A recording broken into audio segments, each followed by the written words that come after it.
Hola, hola, espero que se encuentren muy bien. Bienvenidos a esta cápsula para atención primaria. En esta oportunidad vamos a hablar un poco de el enfrentamiento de arritmias en urgencia. Mi nombre es Gustavo Hernández, soy médico urgenciólogo y me desempeño en la urgencia del Hospital San José de Melipilla. Para abordar este tema, pues comenzamos rápidamente recordando un poco de la fisiología del sistema excitoconductor, entendiendo que el nodo sinusal es quien generalmente inicia el estímulo eléctrico, que posteriormente pasa al nodo atrioventricular, en donde se realiza una pequeña pausa que permite el llenado ventricular, y desde el nodo atrioventricular pasa el estímulo hacia los ventrículos a través del haz de Is. Esto permite una contracción sincrónica y, por lo tanto, una función eficiente del corazón como sistema de bomba.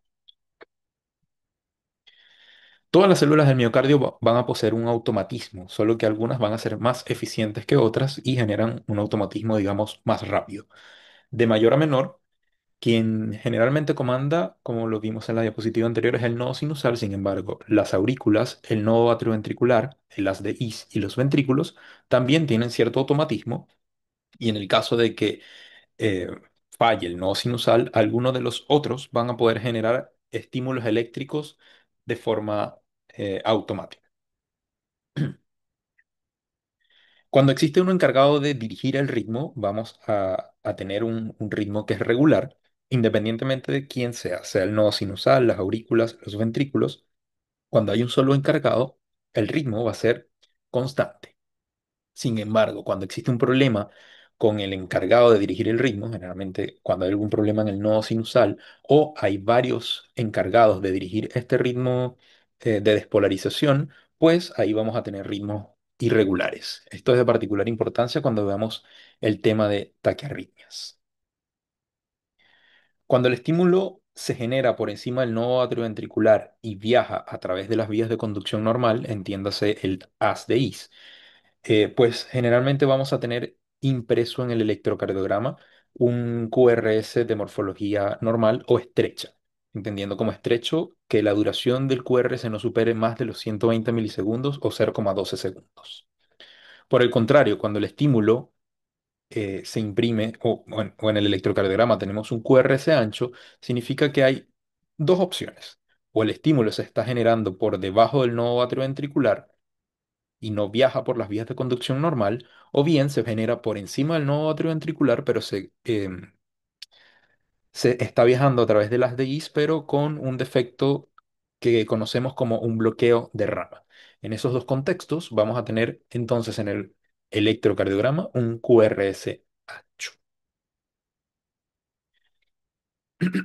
Entrando ya en materia, cuando hablamos del enfrentamiento de arritmias, vamos a tratar de abandonar este paradigma de enfrentar la arritmia sola, per se, y vamos a tratar de cambiarlo por el enfrentamiento del paciente con arritmia, entendiendo el paciente como un todo que acude al servicio de urgencia no solamente con una arritmia, sino con otras patologías que vamos a tener que revisar. Entonces, en este contexto, nos hacemos la pregunta, ¿es la arritmia el problema principal que tiene nuestro paciente o es una consecuencia o se está presentando la arritmia debido a una patología que yo aún no he diagnosticado? Toda arritmia va a poder generarse por cualquier causa secundaria. En este caso, vamos a presentar dos ejemplos. El primer paciente, una fibrilación auricular crónica conocida que se presenta al servicio de urgencia con una sepsis de foco urinario, fiebre, y en el monitor vemos una fibrilación auricular con respuesta ventricular rápida. Ahí nos planteamos, ¿el problema es la fibrilación o el problema es la fiebre que está siendo generada por el cuadro séptico? Voy a manejar la arritmia con antiarrítmicos, voy a darle beta bloqueantes o voy a manejar el cuadro de la sepsis con volumen, antibióticos para disminuir la respuesta adrenérgica que está generando la arritmia. Por el otro lado, tenemos un paciente con enfermedad renal crónica en estadio 5 en hemodiálisis, que hace 5 días no se dializa y llega a la urgencia con una bradicardia con frecuencia cardíaca de 25 latidos por minuto. Y en el electro vemos un bloqueo atrioventricular completo. En los exámenes destaca un potasio en 8,5. Entonces, este paciente necesita que instalemos un marcapasos transcutáneo y lo mandamos al cardiólogo para instalar un marcapasos o manejamos la hipercalemia. La respuesta en estos dos casos parece sencilla. Sin embargo, generalmente tendemos a olvidar esta premisa de que el paciente se está presentando con alguna patología y eso es lo que está generando nuestra arritmia. Entonces, la razón de esto es acordarnos siempre de que puede haber algo detrás que está generando esa anomalía eléctrica que estamos viendo en monitor o en el electrocardiograma. En el paciente que estamos enfrentando, pues vamos a utilizar la evaluación primaria. Vamos a tratar de diagnosticar esa patología tiempo dependiente que está causando la arritmia y las patologías pueden ser diversas: hipoglicemia, hipoxia, hipercalemia, pacientes hipovolémicos. Y a su vez, en esta evaluación primaria vamos a determinar si este paciente está hemodinámicamente estable o inestable, es decir, cómo está tolerando el paciente que tenemos al frente esa arritmia que estamos viendo en el monitor. Cuando hablamos de inestabilidad hemodinámica, es simplemente que la arritmia ha generado una caída del volumen sistólico. Es decir, hay una arritmia que es, en este caso, por ejemplo, una taquiarritmia está siendo tan rápida que el tiempo de diástole o de llenado ventricular es tan corto que no puede generar un latido eficiente que llegue al resto de la economía o de los organismos o de los órganos. Eso es lo que conocemos como hipoperfusión. Entonces, ¿qué vamos a buscar en inestabilidad hemodinámica? Pues todos los signos de hipoperfusión. En este caso, compromiso de conciencia, hipotensión, que en este caso sería específico para arritmias, es que la presión sistólica esté por debajo de 90 milímetros de mercurio. Pacientes que se presentan con arritmias y dolor torácico, significa que hay una hipoperfusión coronaria que está generando isquemia y dolor.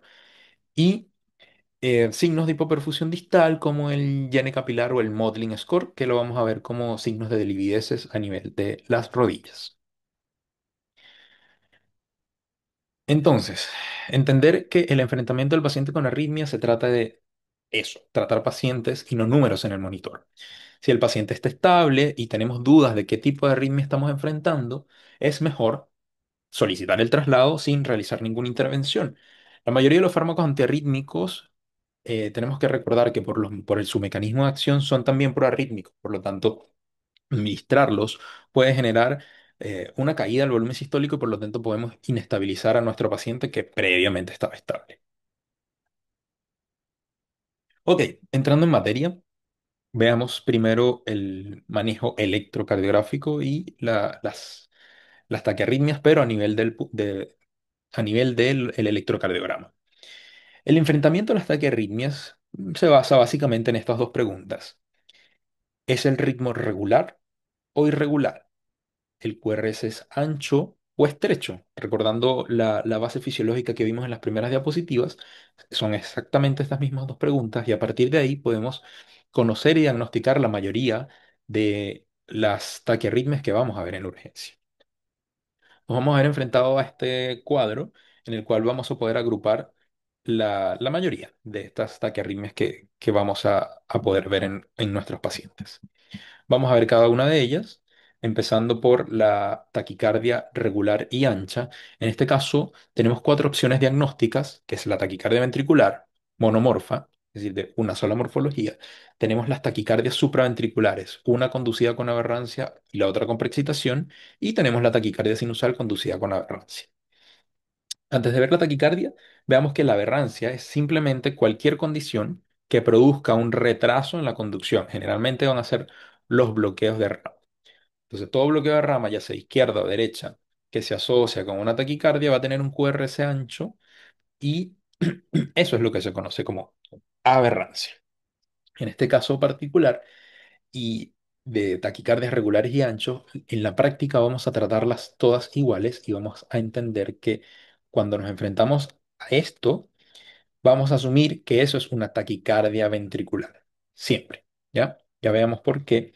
Por ejemplo, aquí esto es veamos una taquicardia que está a una frecuencia de al menos 200 latidos por minuto, el QRS es ancho, más de 120 milisegundos, y es bastante regular. ¿Ya? Esto lo asumimos como taquicardia ventricular.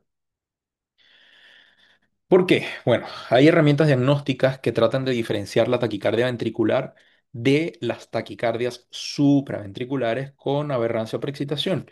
Existen todos estos scores, como el Berkey, Brugada y el score de taquicardia ventricular, que tratan de diferenciar esto. Sin embargo, existen tantos que eso nos da cuenta de que ninguno es lo suficiente sensible o específico para diferenciar una de otra. Entonces, en el contexto clínico, el 80% de las taquicardias regulares y anchas van a ser taquicardias ventricular. Entonces, lo más lógico es tratarlas todas como TB. Porque, ¿qué pasa? Si asumo que todas son taquicardias ventriculares y las trato con electricidad, que es el tratamiento, digamos, indicado, pues no va a pasar nada. Todas las taquicardias ventriculares o supraventriculares que administremos electricidad, lo más probable es que va a revertir. Entonces, eso va a ser el tratamiento. Pero ¿qué sucede si yo trato con algunos medicamentos una taquicardia ventricular pensando que era una taquisupra con aberrancia?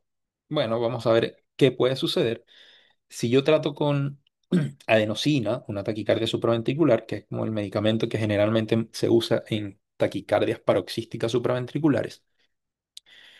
Y por mala suerte ese paciente tenía, en vez de una aberrancia, un síndrome de preexcitación. ¿Qué quiere decir eso? Que tenía el más conocido de todos, el Wolff Parkinson White, que es un as paraespecífico que en vez de pasar el estímulo por el nodo atrioventricular hacia los ventrículos, el estímulo eléctrico también pasa por un as que une directamente las aurículas con los ventrículos sin tener un periodo refractario. Entonces, si yo tengo y anulo ese nodo atrioventricular con adenosina, todos los estímulos eléctricos, como está anulado el nodo atrioventricular, van a pasar por el aspar específico. Entonces imagínense que tengo una taquisupra a 200 latidos por minuto, que todos esos estímulos van a pasar efectivamente por el aspar específico. Esto, el ventrículo no va a tolerar esa frecuencia, por lo tanto, va a degenerar en una fibrilación ventricular o en una sistolía. Entonces ese paciente que inicialmente pudo haber estado estable con una eh, taquicardia ventricular o una taquisupraventricular ventricular, si yo trato con el antiarrítmico y hay un aspar específico, pues yo lo voy a llevar a un ritmo de paro cardiorrespiratorio.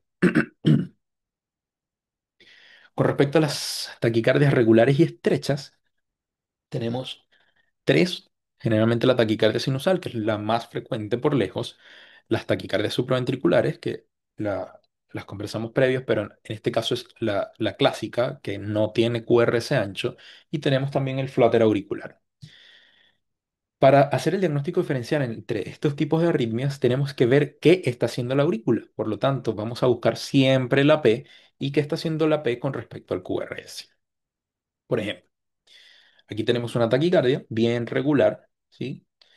Regular con QRS estrecho, menos de 120 milisegundos. Entonces, perfecto, ya tenemos agrupado qué tipo de arritmia es. Vamos a ver qué está haciendo la onda P o qué está haciendo la aurícula. En este caso particular, por ejemplo, no veo una onda P previa al QRS, no se nota una onda P. Esto es que vemos acá es una onda T y sabemos que es una onda T porque la, si la extrapolamos como al otra derivada, que esto es una T bastante clara en el D1, si yo lo extrapolo ese mismo, digamos, latido con su onda T al D2, entendemos que ese mismo es una onda T, no una onda P. Entonces, inicialmente no tengo una onda P. Por lo tanto, es una taquicardia regular, estrecha, sin onda P. Lo más probable es que esto sea una taquicardia paroxística supraventricular. En este caso particular, este electro sí tiene una onda P retrógrada. Esto que ven acá después del QRS es una onda P retrógrada. Por lo tanto, esto es característico de la taquicardia por reentrada nodal auricular, reentrada nodal AB o nodo atrioventricular típica. ¿Ya? Es decir, hay un ritmo de reentrada a nivel del nodo AB que está despolarizando los ventrículos y las aurículas simultáneamente. Por eso esa P se imprime de forma retrógrada. Tenemos otra taquicardia regular estrecha. Vamos a ver qué está haciendo la P. Tengo P, por ejemplo, vamos a ver, acá tengo onda P, tengo onda P, tengo onda P. Entonces, es una P anterógrada, ¿sí? Que está antes de cada QRS. Todas conducen, por lo tanto, lo más probable es que esto sea una taquicardia sinusal, es la más frecuente de todas. Acá tenemos otra, regular estrecha. Vemos que está haciendo la P y vamos que no estamos viendo una P específicamente, sino que estamos viendo ondas. Estas ondas que se imprimen en cara inferior como ondas negativas, que se conocen como onda de serrucho o onda en serrucho, características del flóter auricular. Entonces, esto que ven acá en el D2 específicamente son ondas de flutter y se conoce como flutter auricular 2-1 o conducción 2-1. ¿Por qué? Porque es una onda en serrucho que conduce porque tiene QRS y enseguida se imprime otra que no conduce, no genera QRS. Entonces, una conduce, una no conduce, una conduce, una no conduce. Esto es flutter con bloqueo fijo 2-1. En el caso de abajo, tenemos un flutter auricular, pero con conducción 3-1, es decir, esta está conduciendo, esta onda está conduciendo, pero hay otras dos que no conducen, ¿ya? De cada tres, una conduce. Entonces tenemos una, dos, tres, y la otra conduce. Generalmente, en el flutter auricular, la frecuencia de despolarización de la aurícula, en este caso, tiende a ser de 300 por minuto, como lo ven acá. Por ejemplo, si yo mido de aquí hasta acá, generalmente hay una frecuencia auricular de 300 latidos por minuto. Y como la conducción es 2-1, es decir, de cada dos, uno va a ser transmitido por el nodo atrioventricular, pues la frecuencia cardíaca esperada va a ser de 150 latidos por minuto, como lo ven acá. Acá, aquí hay 300, si yo tengo un QRS acá y acá serían 300, y como está entre dos cuadros grandes, sería una frecuencia de 150 latidos por minuto.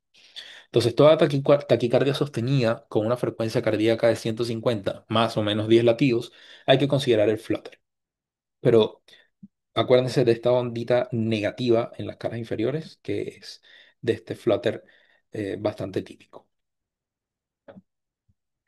Cuando hablamos taquicardias irregulares y anchas, tenemos tres también posibles opciones: la fibrilación auricular con aberrancia o con bloqueo de rama, la fibrilación auricular preexcitada y la taquicardia ventricular polimorfa. ¿Ya? Como explicábamos en la diapositiva de taquicardia ventricular, la preexcitación no es más que un haz para específico que no tiene periodo refractario. Es decir, es un puente directo entre la aurícula y el ventrículo. Entonces, si yo tengo una fibrilación auricular, que es que las aurículas se están despolarizando, digamos, eh, como literalmente como una fibrilación, están vibrando, entonces todos esos estímulos van a pasar unos por el haz específico, otros por el nodo atrioventricular. Eso va a hacer que los QRS puedan ser anchos, los que pasan por el áspar específico, y estrechos, los que pasan por el nodo atrioventricular. Por lo tanto, una de las características que vamos a tener en la fibrilación auricular que está preexcitada es que vamos a tener QRS de distinta morfología en una misma derivación. ¿Ya? Ya lo vamos a ver. Por lo menos acá. Esto es una taquicardia irregular. Efectivamente, se nota bastante que es irregular. Tiene un QRS que es ancho, más de 120 milisegundos, porque parte desde acá hasta acá. Y tenemos en una misma derivada, por ejemplo, en el D3, QRS de diferentes morfologías.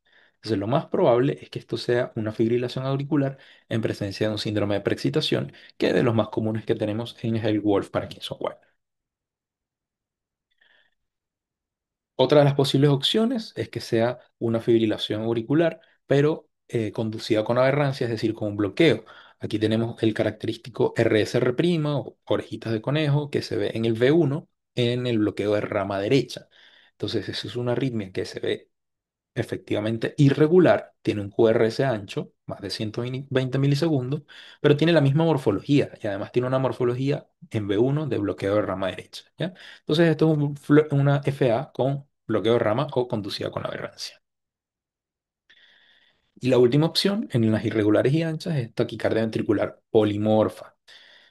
Esto es una taquicardia, ¿sí? Que cambia digamos, de polaridad en su mismo eje. Aquí está positiva, porque los QRS tienden a ir hacia arriba y después cambia de polaridad y los QRS se desplazan hacia abajo.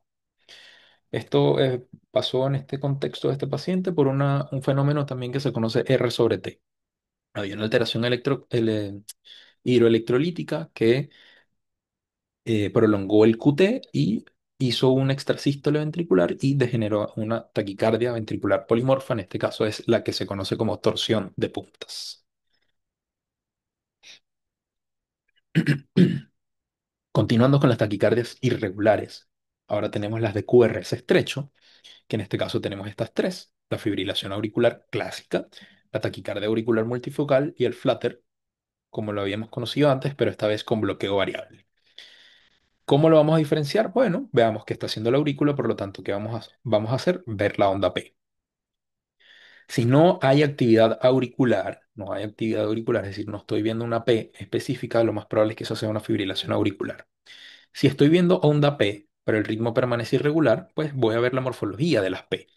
Si la morfología de cada una de las P son diferentes, en más de tres tipos, pues lo más probable es que esto sea una taquicardia auricular multifocal. ¿Qué quiere decir esto? Que hay diferentes puntos en las aurículas que están despolarizando al mismo tiempo.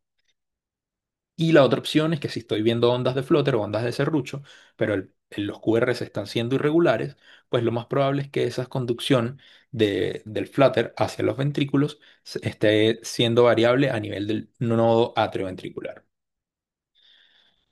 En este caso, irregular estrecha, bien irregular, con QRS menos de 120 milisegundos, veo que está haciendo la onda P, no estoy viendo ninguna onda P. Así que esto es una fibrilación auricular clásica, ¿ya? Y lo más probable es que sea, en este caso, una frecuencia por encima de 110, por lo tanto es una respuesta ventricular rápida.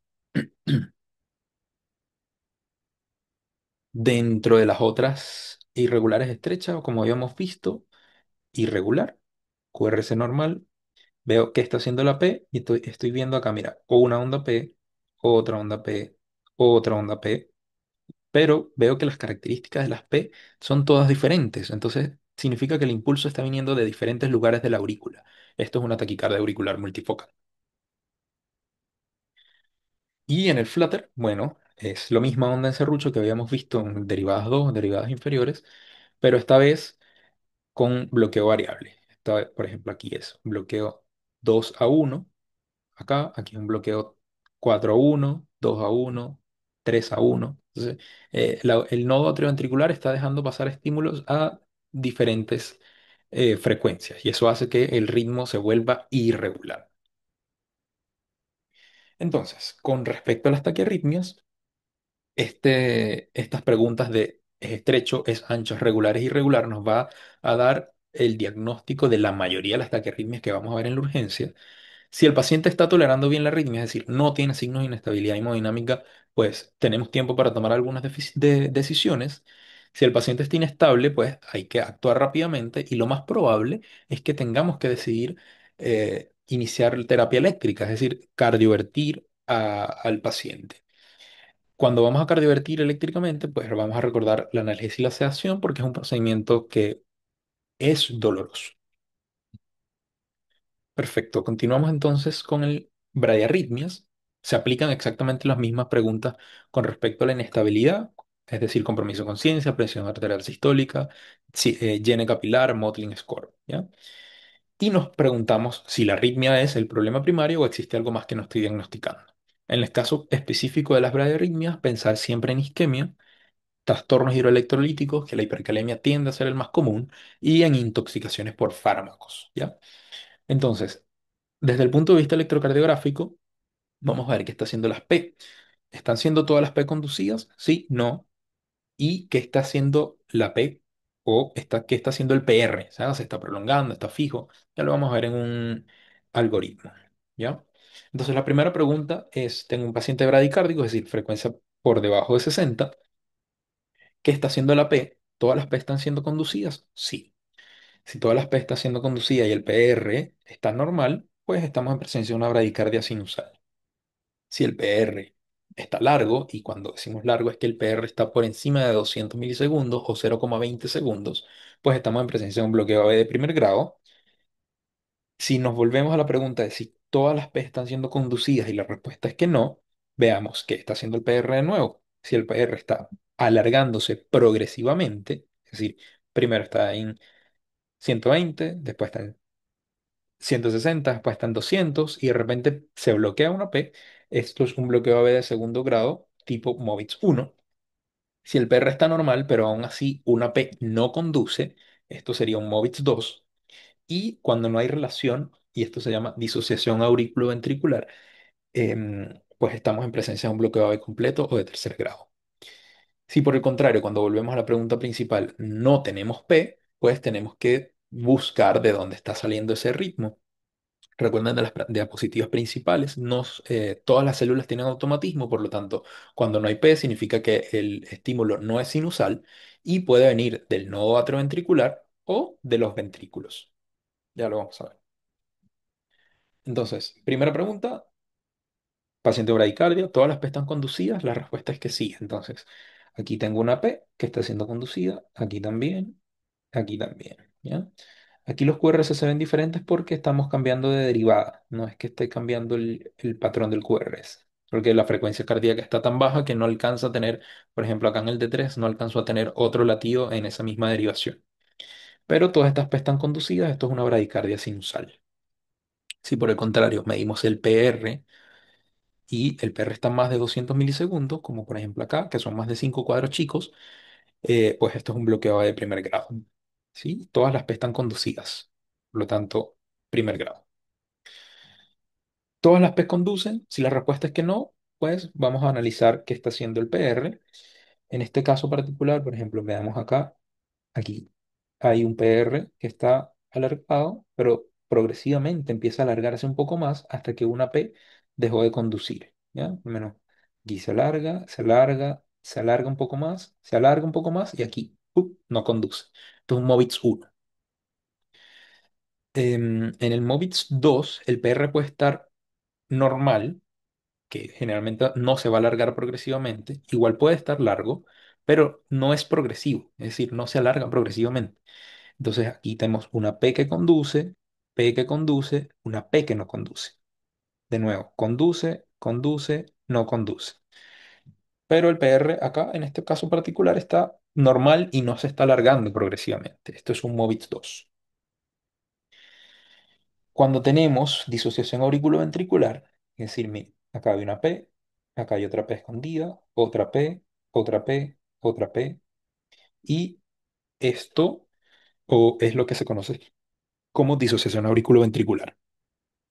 Y eso significa que las P o la despolarización auricular va por un lado y los ventrículos van por otro lado. ¿Mm? Este caso particular es un bloqueo AB de segundo grado tipo 2-1, es decir, no podemos diferenciar si es MOVIX 1 o MOVIX 2. ¿Por qué? Porque hay una P que conduce y inmediatamente una P que no conduce. P que conduce, P que no conduce, por lo tanto, no puedo descifrar si es un PR que se está prolongando progresivamente o simplemente es un PR que estaba normal y de repente no conduce. Como no puedo diferenciar si es MOVIX 1 o 2, pues es un bloqueo de segundo grado 2 por 1. Entonces, las intervenciones que vamos a realizar van a depender de la frecuencia ventricular y de cómo lo está tolerando el paciente. Si el paciente está bien perfundido, no tiene signos de hipoperfusión, es decir, no tiene falla de bomba, pues vamos a monitorizar ese paciente y estar preparados ante cualquier signo de inestabilidad. Entonces, acuérdense siempre, tratar pacientes, no números. ¿Cómo vamos a tratar a estos pacientes? Bueno, de nuevo tenemos la terapia eléctrica como principal, una de las ideales, y la que vamos a tener más disponible siempre va a ser el marcapasos transcutáneo o los parches marcapasos. Esto, al igual que la cardioversión en las taquicardias, es un proceso doloroso, así que igual hay que intentar dar analgesia a los pacientes si vamos a iniciar esta terapia. Dentro de las terapias farmacológicas, bueno, tenemos todos estos agonistas adrenérgicos que lo que tratan es de aumentar el automatismo de las células cardíacas por diferentes vías, ¿ya? bueno, aquí de los agonistas, la atropina no es un agonista adrenérgico, pero es un antagonista del sistema parasimpático. Por lo tanto, lo que hace es tratar de que el sistema adrenérgico esté comandando y aumente la frecuencia cardíaca de alguna manera. De los más disponibles, bueno, adrenalina, atropina, isoproterenol está disponible a nivel hospitalario. em, y el salbutamol como beta 2 agonista también puede tener cierta acción cronótropa en nuestros pacientes, ¿ya? Esto como manejo general para que tengan alguna idea, ¿ya? Bien, estas son las referencias bibliográficas. Espero que haya sido de utilidad este acercamiento en el enfrentamiento inicial del paciente con arritmia en el servicio de urgencia.